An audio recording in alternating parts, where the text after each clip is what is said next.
Okay, welcome back, everybody. Let's see. I think most people submitted their TikToks. Thank you for that. So I've started to look at them, and I'll try to get you the feedback. Hopefully within the next week. I'll try to do it as quickly as I can. The fourth assignment is due on Thursday. Today we're going to cover the last topic. I think you already have the material for questions 1 and question 3, and then question 2, the one about the waves on the beach. We're going to cover that today. Does anyone have any questions about anything before we get started? Yes. So I'm a little confused about 3A. I think 3A, because we got to get the wavelength and the wave speed, but we were only given the period.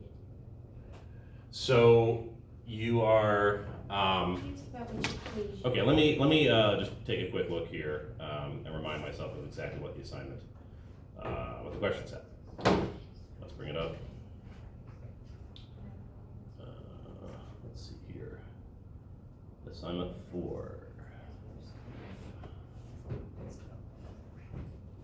Question 3 you want? Yeah, 3A. Okay. I'm sure there's a formula, I'm just not sure which one.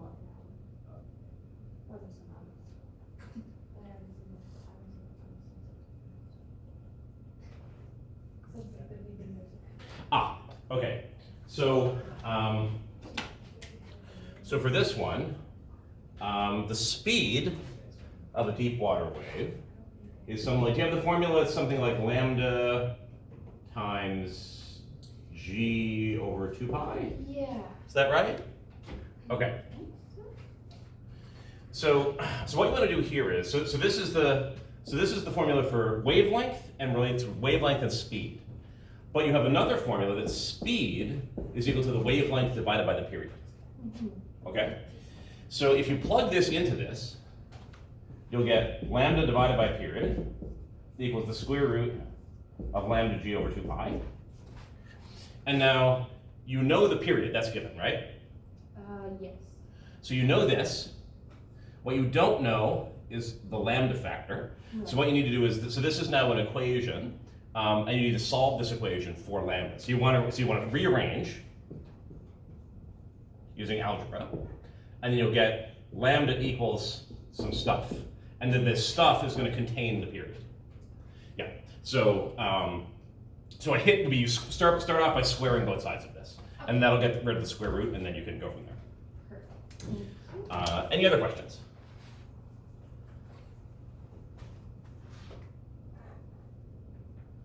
Okay. Thank you. Yeah, that's a good question. I had similar questions in the past asking about exactly that stuff. Okay, great. So last time we talked about formulas like this. So we talked about the dispersion relation. And so it's actually important to know what the words dispersion relation mean. Because you might have on the exam, you might have a question refer to the dispersion relation in words. And so what it is, it's the equation that connects the wavelength to the period. Or alternatively, it can connect the frequency or angular frequency to the wave number, or any mix of those things. The key thing is that it always has speed or period on one side, and then it has wavelength or wave number on the other side. So it's relating the behavior of the wave in time, like the period or the frequency, to the behavior of the wave in space, meaning the wavelength.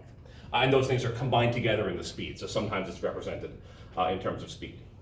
And so the sort of most fundamental, fully complex way that we represent this equation, we write it, is at the bottom here, where the square of the angular frequency is equal to gravity multiplied by the wave number. Remember, the wave number is defined as 2 pi divided by the wavelength, multiplied by hyperbolic tan, which we usually approximate to get rid of somehow.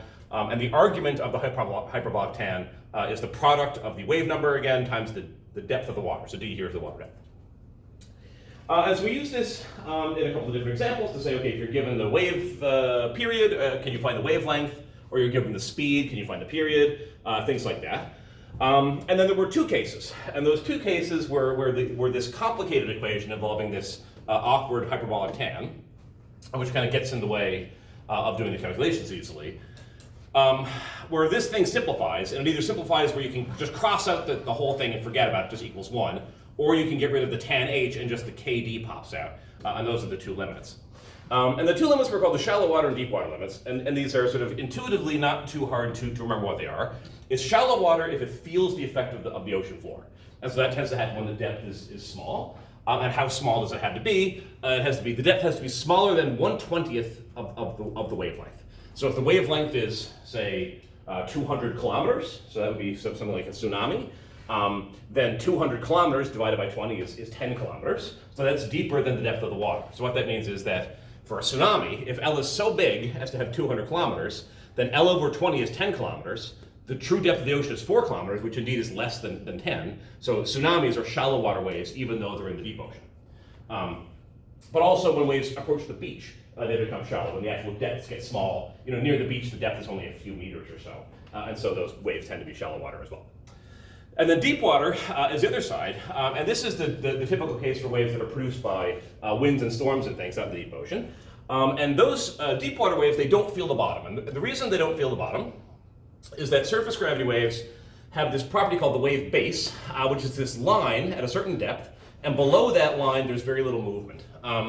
And you can show mathematically that that wave base is equal to half the wavelength. So if your wavelength is, say, 10 meters, then below 5 meters you would have very little movement. And so if that wave base sits above the seafloor, that means that the wave has totally sort of petered out, and then the wave motions don't actually touch the seafloor. And so you have physics of the waves that's independent of the water depth. And in those two cases, the dispersion relation simplifies, and we learned how to do some calculations, make some wave predictions based on those two limits. And so that's the dispersion relation. And so today we're going to move on, and we're going to show how we can actually observe that this dispersion relation is accurate by looking at waves, including by looking at waves from space. And then we're going to talk about where these waves come from and how they propagate. So mainly the source of waves in the ocean is winds, other things like seismic factors and underwater landslides and things like that can cause waves as well. We're going to look at wave generation by winds. And then at the end, a couple of cool phenomenon. Probably people have heard of rogue waves before, which are these very, very large waves that can happen sometimes. We'll discuss where those come from. And then this very interesting observation about what happens when waves approach the beach. And so this is on the assignment. So you probably have noticed when you go to the beach and you look out at the waves are always kind of coming in at you. Like you're never sitting on the beach and you see a wave like propagating sideways like that, where the crest is like orthogonal to the beach. They're always propagating in, and they sort of lap up on the beach, kind of coming in parallel. And there's a physical reason for that. That actually has to happen because of the physics of wave propagation, and it involves the speeds and stuff that come from this dispersion relation, so we'll understand that in physical terms. Okay, so just going back to the wave speed very briefly. So we saw this chart before, which shows the speed of deep water waves, so these are normal wind-generated waves in the open ocean, versus their wavelength. And so generally this is an increasing curve, so as the wavelength increases from left to right, the speed on the y-axis goes up, higher and higher speeds as the waves get longer and longer in terms of their wavelength. We can use this to do some concrete calculations, but the main idea here is that the longer wavelengths move faster. So if you're an observer, let's say there's a storm that's generating lots of waves, and that storm is far away, thousands of kilometers away, and you're waiting until you see the waves. And you can actually do this at Cape Spear. If there's you probably could have done it for Melissa. So if there's a tropical cyclone coming up the eastern seaboard, before it gets to Newfoundland, you can actually see the waves at Cape Spear. You can see the enhanced waves if you go out for a little trip, and you can just see them from the land. And what you would see is you see the longer wavelengths first, and then you gradually see the shorter wavelengths show up, because the longer wavelengths get to you quicker from the storm because they travel faster. So can we verify? So that's a sort of a mathematical thing. It comes from the laws of fluid mechanics. But can we see that somehow in the data? And as we often like to do, we're going to look at this using satellite data, because satellites are definitely the most powerful way to observe the ocean at scale, just because we can see lots of the ocean at the same time, or close to the same time, from space, rather than relying on localized measurements from ships, which are very expensive and don't cover a lot of ground. So this is really the cutting edge of satellite oceanography. It's this new mission called SWAT. So every time there's a new satellite that goes up, it's called a mission. NASA operates on this kind of, you could use kind of like military terminology. And there have been a number of satellites that have been put up over the past several decades to look at ocean physics. But the most recent one was only launched a couple years ago, and it's called SWOT SWOT, and it stands for the Surface Water and Ocean Topography Mission. And so topography here means the shape of the ocean surface. And when they say surface water and ocean topography, I was actually confused about this until I made this lecture. I was like, surface water and ocean topography, what does that mean? Isn't that the same thing? When they say surface water, they mean surface water on land. So this satellite, it looks at the ocean surface, and it also looks at lakes and rivers and things like this. And so it's used for studying ocean dynamics, but also for studying things like flooding and throughput of rivers and things like that. So it was launched a couple of years ago. And it's an interferometer. This is what the satellite looks like. And so it stares down at the surface. It kind of has two patches that it looks like, that it looks at the same time. And this thing orbits Earth and collects data about the surface water. And this thing has the most sort of advanced instruments and the highest resolution and the best quality that we've ever launched. And so the data from this is sort of just now being processed, and there are papers coming out every few weeks analyzing the data. And we're sort of learning a lot about the surface dynamics of the ocean by looking at the data evolving very rapidly. So here's how the SWOT satellite works. So it loops around the Earth. So it sits about 850 kilometers above the Earth, floating around in space. It's in an orbit. And the top diagram shows what that orbit looks like. And this plot's kind of complicated to interpret, but I'll just explain. So the orbital period is 100 minutes. So it goes around the Earth in sort of in one circular orbit every 100 minutes, which means it goes around many times each day. It goes around 14 times each day. And all these colored lines are showing the path over which the satellite traces. So it might go up here, along there, and then down, then it wraps around and comes back in this side, and it's kind of like a spirograph pattern. So it traces out all of these lines in one day. So in one day, these are all of the places on Earth that the satellite measures. Not at exactly the same time, but over the course of one day. And if you look at this on the globe picture, it's this. So we have all these striped patterns. These are where the satellite measures over one day. You can see that they're in these groups of 4. That has to do with the fact that the satellite has these 2 arms that it measures kind of 2 places at once. And then over a 21-day repeat cycle. So over 21 days, it covers the whole Earth and sort of restarts a longer-term cycle again. And over 21 days, this is the coverage. And you can see that it covers almost the entire world ocean and almost all the land, with a few exceptions. It misses the polar cap, so it misses the Arctic Ocean, parts of the Arctic Ocean, and it misses parts of the right along the equator as well. And so you can imagine there's a challenge. Oh, this is this last point. This is sort of just recent research that's just coming out now. That you're kind of getting this interesting record with satellites because it measures a lot of different locations, but not all at exactly the same time, because you orbit around and you just measure what's underneath you. So you kind of get a record where you're moving in space and time simultaneously, and if what you wanted was a continuous time record, so that you knew at every point in time, at every point in space, what does the surface ocean look like, you kind of have to interpolate between those satellite tracks. And you can imagine doing that, for example, with machine learning, and actually a buddy of mine who I used to share an office with has some work on doing this. Okay, so what does the data from this brand new satellite, what does it show us? Well, the top figure shows us something that really verifies quite nicely that this predictions that come from the dispersion relation are accurate. So there's quite a bit of text here. This is mostly for the notes, but I'll talk about this figure. So what this figure is showing is the x-axis is distance away from a storm. So on the bottom here, I'm showing this is the center of a storm. So this is like, say, longitude is this way. This is like x. Y distance, latitude is this way, and this is a zoom in on a storm, and then the colors here are wave heights. So we have strong wave heights, bright colors in the center, and then it decays out. I'll come back and explain more about this figure later. But this is the center of a storm. And then we look far away from that storm. So the x-axis here is how far you are away from the storm, 9,000 kilometers, 10,000 kilometers. So this isn't near the storm, this is far away. So this storm was in the northwestern Pacific, and then the observations are kind of in the southeast Pacific. And what it's plotting is, when the SWOT satellite goes over the ocean, it measures the wavelength of the waves. So how long they are in space. And then it plots that versus distance. And what you see is, so the gray dots here are the SWOT data. And you can generally see that it's increasing in this sort of curved pattern. So what that means is, as you get further away from the storm, the waves are getting longer and longer.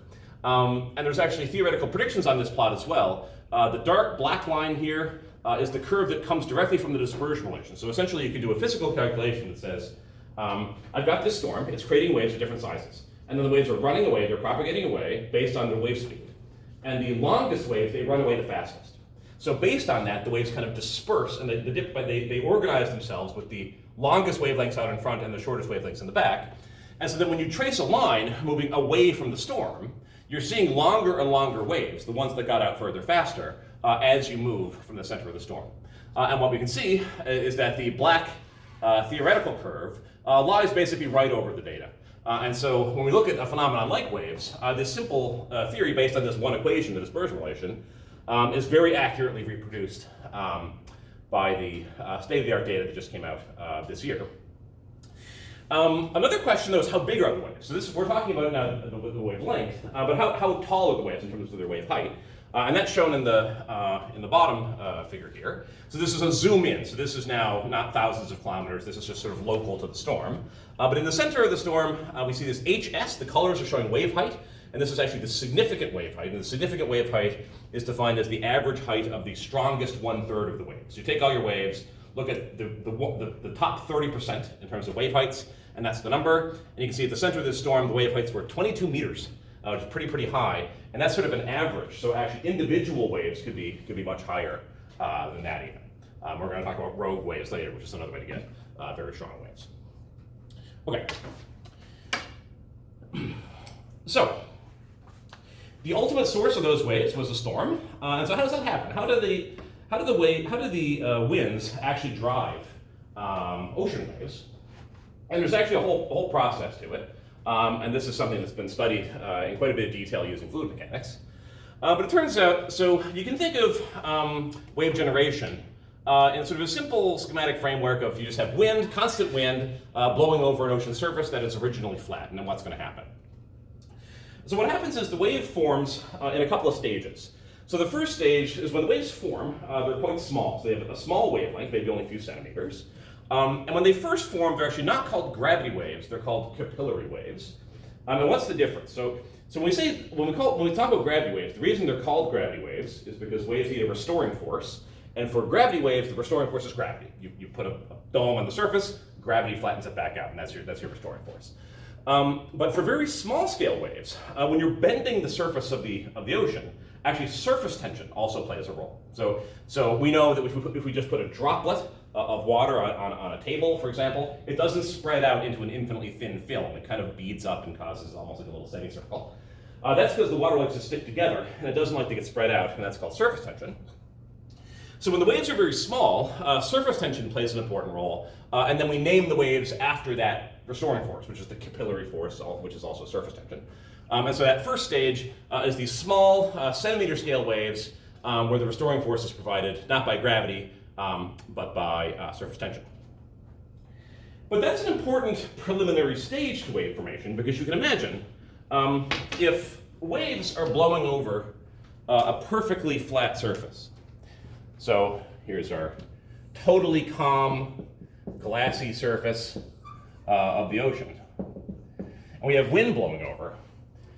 It's kind of hard for the wind to exert a force on the surface because there's nothing for the wind to catch on. It can't kind of exert a forward force directly on the surface ocean. But instead, if we have some ripples, well now, when the wind is down here, it can push directly on the sort of side of the waveform. So this would be capillary. So this would be wind on glassy surface. And this is the capillary waves. And so these small, sort of weak, low energy waves that are sustained by surface tension, they provide sort of a background onto which the wind can sort of catch the ocean surface and start injecting more energy. And then these waves get larger wavelengths and they get longer amplitude, or sorry, longer wavelengths and larger amplitudes. And this process can continue until the waves get energetic enough and large enough wave height that they may eventually break. And remember, that's called the wave steepness. We defined the steepness was the height divided by the wavelength. And if that's greater than a seventh, if the height is larger than 1/7 times the wavelength, we have opportunity for breaking to happen. Okay. So this next part is a little bit qualitative. So it's mostly some terminology, but I just want to mention, if you are doing any sort of oceanographic work, or you're talking to oceanographers, you'll often hear them use words like fetch and duration. And so we just discussed how, in general, if you have wind over the surface, it'll generate waves. But what properties of the wind control how strong the waves that result are? And those are three main factors. So the wind speed obviously is important. The faster the wind blows, the stronger waves you're going to get. The duration also makes sense. The longer that forcing has been acting, the stronger waves you're going to have. And then the fetch is a little bit less obvious, which is the distance or the area over which that wind is blowing. So if you have a steady wind and it's blowing over a large swath of ocean, and strongly and for a long time, those three factors, speed, duration, and fetch, all lead to higher wave amplitudes. A little bit of pretty random terminology. I haven't seen this much in my oceanographic work, but it is discussed sometimes. If you have a storm, right underneath the storm is where the winds are quite strong, and this is where the waves are being generated, and then they propagate out after that. So the fetch, for example, will be the area over which these strong winds are blowing. But this whole region where the storm is creating winds is called a wind sea, or a sea area, or just a sea, which is different from a geographical sea, like the Nordic seas are different from this. So this is associated with a storm. But you may encounter that terminology. Okay, so where are these waves the largest? This is an earlier satellite. This is a satellite called Topex Poseidon. This was launched quite a few years ago now. This is older data. But even the old satellites, they could give us some sense of how large the ocean waves are. And on this diagram, the red colors, brighter colors, mean higher wave amplitudes, and the bluer colors mean lower wave amplitudes. And there are a few things that sort of pop out here. That in the equatorial region here, not a lot of waves. Now there are a couple of hot spots. So in the North Atlantic, there's a hot spot here, relatively high wave activity. So this is kind of the Newfoundland offshore region. And then in the northern mid-latitude Pacific, also a hot spot. And then lots of very strong wave activity down in the Southern Ocean. So the strongest waves in the world are in the Southern Ocean. This is why anyone who goes on research cruises down near Antarctica, in the wintertime especially, knows that you definitely have to get used to the amount of up and down motion and seasickness that you encounter.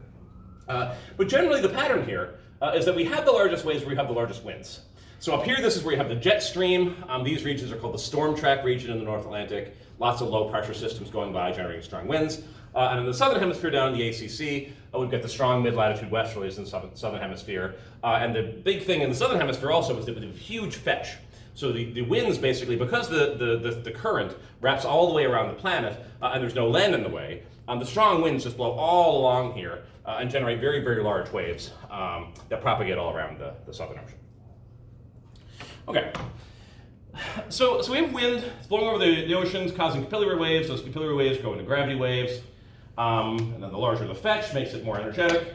But then what happens eventually? So the waves are getting more and more energetic and longer wavelengths and larger amplitude. But then what happens? They keep growing forever. So if you blow the wind over the surface and you just kept that wind blowing steady forever,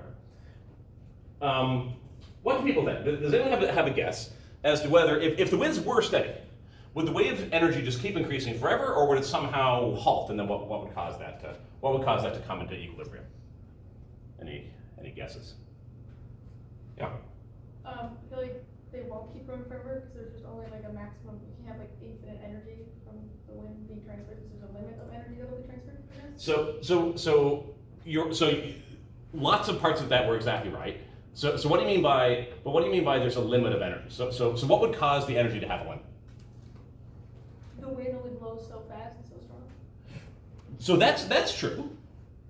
But you can imagine if I have an object and I'm exerting a constant force on it, as long as I push it, if I'm keep exerting a constant force, like you have a rocket and you fire the engine.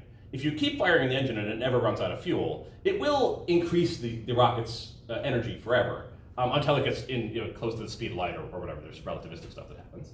But there is a limit. There is something that happens when the waves get really, as the wave energy, we haven't actually talked about wave energy, but wave energy goes like the wave height, actually the square of the wave height. So as the energy gets big, the capital H factor gets large.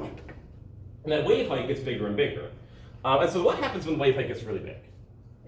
They break. That's exactly right. So at a certain point, the waves get so energetic that the wave field comes into equilibrium with the wind forcing. And what happens is your fetch and your speed and your duration, they all increase the energy of the waves, but they lose energy through breaking. So when they get very large, they develop sort of whitecaps or peak structures. They fold over each other. And then what that does is it changes the organized energy of the waves into complicated turbulent energy. So you certainly can ignore all the details in this chart. But this is sort of an operational chart that says what the equilibrium level is. So if you have, for example, a wind speed 20 kilometers an hour, a certain amount of fetch, 24 kilometers, and it's been going for a few hours, then your typical equilibrium wave energy or wave height is something like a third of a meter or so. And so as you increase these factors, as you increase your fetch, increase your duration, and increase the wind speed, the average wave height goes up from less than 1 meter up to 15 meters, and then the wavelength tends to increase as well, and the wave period increases. So the waves get larger in terms of their height, they get longer in terms of their wavelength, and they also get more slowly oscillating in terms of the frequency. And all these things increase as you increase the driving factors, but there is a limit because the waves become what's called nonlinear. They get so energetic that they can't hold their structure together anymore, and then they fall apart, and all their organized wave energy turns into disorganized turbulence and mixing and foam and stuff like that. Right, so I said this stuff already. Okay. So when you have a storm, and you're generating waves locally, and then they propagate away, they propagate in this very interesting way, which is called group propagation or packet propagation. And the key thing to look at here is the movie on the bottom, which is kind of a little bit hard to parse, and so it's going to repeat. You can stare at it for a little while. And so the idea is the red dot in this movie is following an individual wave crest. So we've got a wave peak here, and then that wave peak is moving to the right. And then here it becomes a trough. And what we see is that there's a whole collection of waves here. And then these waves move in what's called a wave packet. So there's sort of an envelope here where the wave energy is concentrated. And then the green dots are showing how the wave pattern moves. So there's kind of an envelope here where wave energy is large.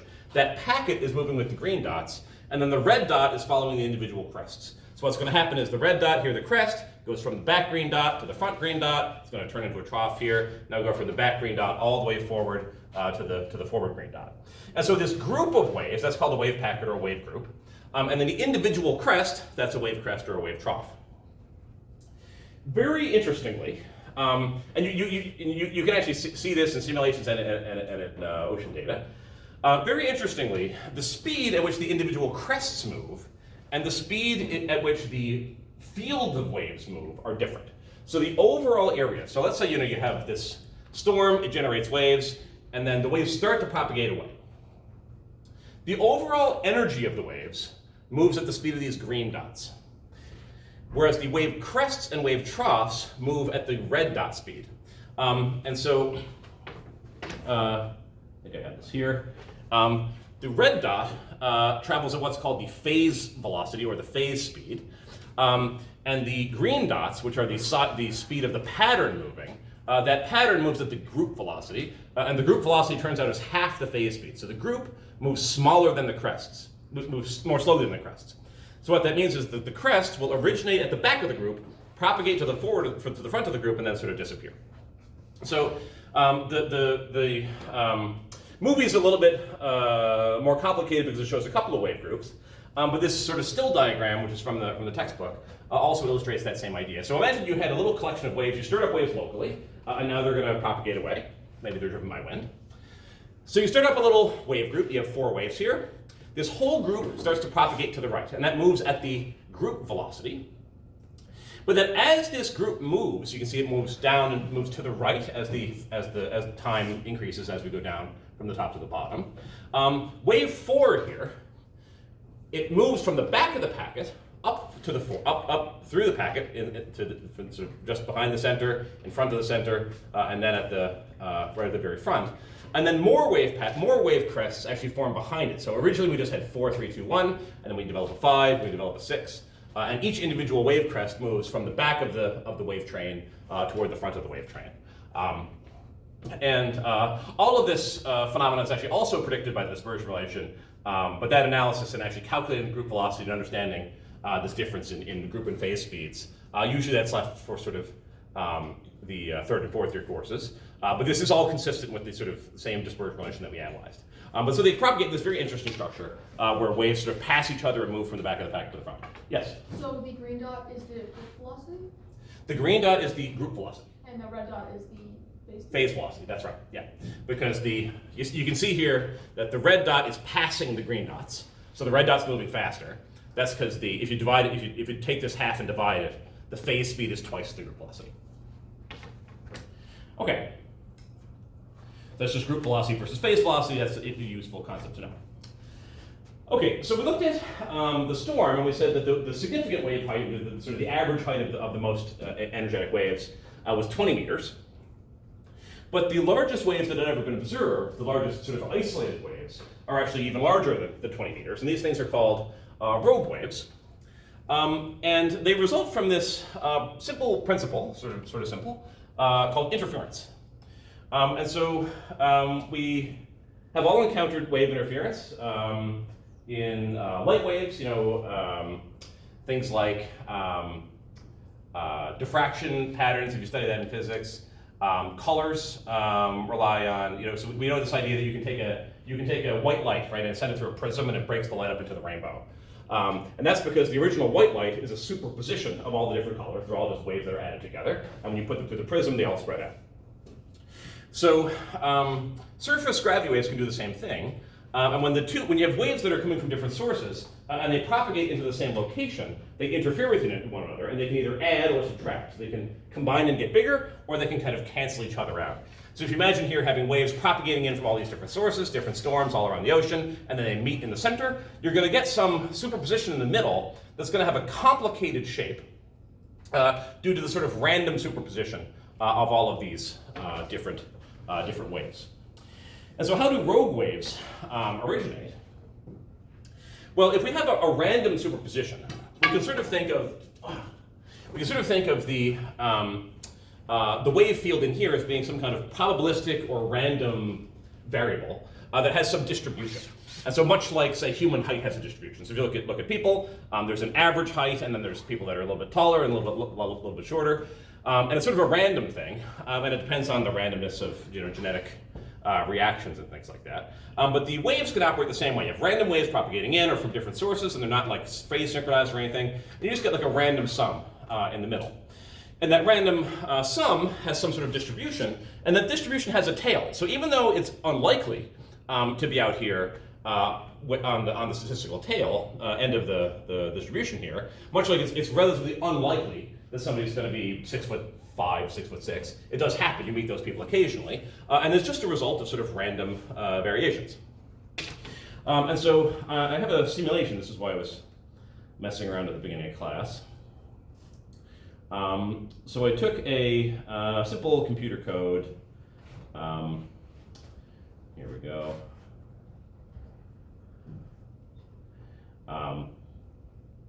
And so I'm not going to run this again because I already ran it, but this is a Python code. Has anyone had any experience or a chance to play around with Python in this course? A few people, physics people? No, lots of people actually. Okay, great. So what I wrote with this code is I basically added a whole bunch of random waves together. And so this is the list of the wave numbers of the waves. So the wave number is 2 pi over the wavelength, but I just took a bunch of waves with different wave numbers, and I gave them random phases. And you can see here I've got sine of kx minus omega t. That's a traveling wave, and I've added on some random phase. So the details of this aren't too important, but I initialized a bunch of waves. It's actually a list of 20 different waves. So imagine you have 20 different storms. They all produce waves, and then they send the waves into the middle, and they interact randomly. So here's what that looks like in terms of a wave field. So normally when we think of a wave, we think of some kind of sinusoidal variation that kind of is the same and goes on forever.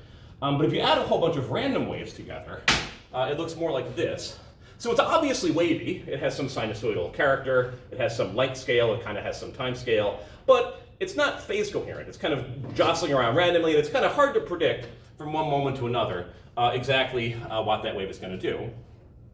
And if we stare at this for a really long time, what we would notice is that there's sort of an average height. You know, so if you look at this, like the average height is maybe in this range, between -5 and 5, kind of oscillates back and forth. But then once in a while, the 20 waves will just line up perfectly so that they all phase synchronize and all the pluses add up and all the minuses cancel. And you'll see some big spike. And so I don't know where that spike is. But now let's look at this a different way. So this is now looking at a particular point in that wave diagram over time. So the x-axis now is time, and the y-axis is the height of the wave. And so you see we've got some nominal, some average wave height here. And then, and this is actually normalized. The reason this doesn't go up to 5 is that this is normalized by the standard deviation. So I've taken that wave field, I've normalized it by the mean and the average standard deviation to create what's called a z-score. And this is plotting how many standard deviations is the wave at each point. And so normally it's between -1 and 1, because normally that's the definition of the standard deviation. The standard deviation is on average how big is the wave. But then there are several points here where it's almost 3 standard deviations. And just for some context, if you were looking at, I just looked this up before class, if you're looking at men's height in Canada, 3 standard deviations would be almost 6'4". So you're looking at all these people fluctuating around randomly, and then there's a few really tall waves that show up from time to time, and there's no reason for it. The reason is just that we have these random waves that are all superposed, and then once in a while they just all line up and you get a big wave. This is not the only theory for what creates large waves, but it's one of the leading ideas. And then we see if we plot out, this is a histogram of the wave height, you see it has some similar kind of Gaussian-like shape, like the shape that I plotted. Okay, so the key idea here is that random superposition leads to random events where waves just get really big for no real reason, just linear superposition, adding waves from various sources on top of one another. Okay, so the next major topic is what happens with these waves. They start out generally forced by a storm. So offshore you have some energetic storm, extratropical cyclone or hurricane or something, creates these waves. But then we see the waves when they propagate up to the beach. And they change a lot. It turns out when they get into the shallow water, the waves change quite a bit. And so we're going to look at now, how do they change? So this is a schematic diagram of what happens when the waves propagate up into the surf zone. And one key property, a key factor that's underlying all of the next discussion, is that when you go from the open ocean, so on the left-hand side you mentioned this is out towards the open ocean, the sea level is high. So you have so the sea floor is deep underneath the surface. And then as you come to the beach, the sea floor shoals, and the water gets shallower and shallower. Shoaling just means getting shallower, up to the point where you kind of run out of distance. Like the depth of the water goes to 0, obviously, at the edge of the beach. What happens is you have a wave that's produced by a storm, and out there it's a deep water wave because it's only maybe tens of meters in terms of its wavelength, and it's in 4,000 meters of water. But as it comes up to the shoaling shore, first it becomes a transitional wave, and then when you get into the shallowest part of the water, eventually it becomes a shallow water wave. And that's actually very useful because shallow water waves have this very simple formula that the speed of a shallow water wave is equal to the square root of gravity times the water depth. So you can think of it as the speed goes like, or is proportional to, the square root of the depth. So what does that mean? So as the wave approaches the shore, the depth is getting smaller and smaller, right? Because we're just going up down the beach. And the speed goes like the square root of the depth. So the depth is getting smaller and smaller, which means the speed has been getting smaller and smaller. So as these, like the square root, so as the waves come on to this shore region, they start to get slower and slower, and they slow down. And you can actually see this, if you look carefully, it's a little bit subtle to see, but if you're at like a good dock or on a beach, you have a good view and it's a calm day, you can see the waves slowing down as they come in. And this slowing down has a major effect on the waves, and ultimately it actually causes them to break. Because what happens is, as the waves propagate in, the wave speed decreases because the depth decreases. And now you can think of the waves as, you can kind of imagine the waves coming in as like, imagine a line of people that are all trying to get into a concert. And each person represents a wave crest. So if you're walking, and all of a sudden, like the guy up front is checking IDs and he says, okay, slow down. And then you slow down, the person behind bumps into you right from behind. So when the person in front, the first wave crest, starts to slow down because it gets into shallower water, the waves kind of start to bunch up and pile up at the front and kind of run into each other. So what that means is that the people get squeezed together, so the wavelength decreases, because the two crests, they get closer together as they start to bump into each other, and so the wavelength, the distance between the crests, that decreases. Also, when you smush the people together, you're concentrating the wave energy into a smaller area. So the energy gets higher because you're concentrating it, and so that means the wave height increases. So you're having all this line of people coming in, they're all sort of they're all a wave crest and they're all carrying a little bit of energy. They get all smashed up here because they have to slow down. So they get closer together, wavelength decreases, their energy accumulates, so the wave height increases. So your height is increasing and your wavelength is decreasing. That means you're getting taller and you're getting narrower, which means these waves are getting very, very steep. So as they get steep, the h over L parameter gets larger and larger. Your steepness gets larger than 1/7, and then you can have wave breaking. So the whole story is based on this formula. This formula is very, very fundamental for understanding waves on the beach. And I've taken graduate classes at MIT where you spend a lot of time talking about this formula at various levels. So you come in here, waves are getting slower and slower because the beach is shallowing. You pile up the energy, the waves get steep, and they break. Okay, so I was going to get to refraction today, but we're going to have to cover that on Wednesday. But so the last topic, I'll talk about breakers. Does anyone here surf at all? Has anyone been surfing? You? Yeah. Yeah, a couple people? Yeah. I've never been, myself. But every year there are a few people who actually know something about this area, and they can confirm or deny what I'm going to say. So this is mostly this, I'm just teaching this from the book, basically. But it turns out that, I think surfers know this, that there are different locations throughout the world that are known for having good surfing, right? There are places that have great waves, and then other places where you can't surf quite as well. And it turns out that the surf quality depends quite a bit on the physics of the surface gravity waves, because when you're surfing, you're sort of surfing on these breaking waves. And what you want, it turns out, are these plunging breakers. I'll talk about what those are. But you want waves that look like this, with sort of this classic curling crest of the wave.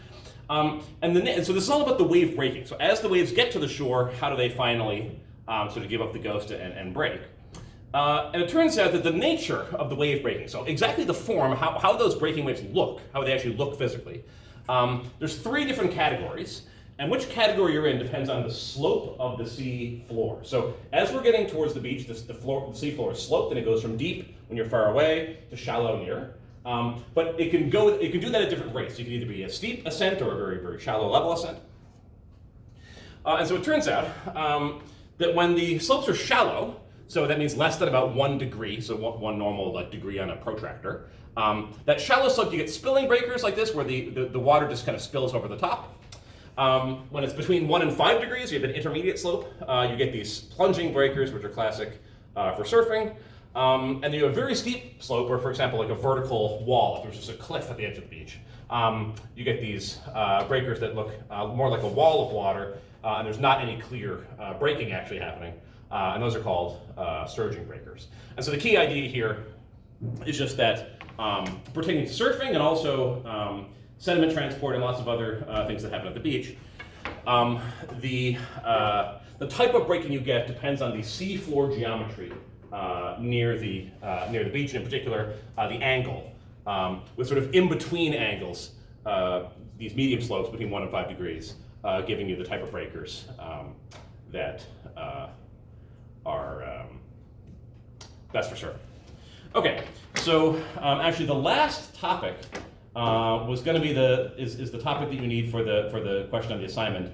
So I guess we'll just have to cover that next class.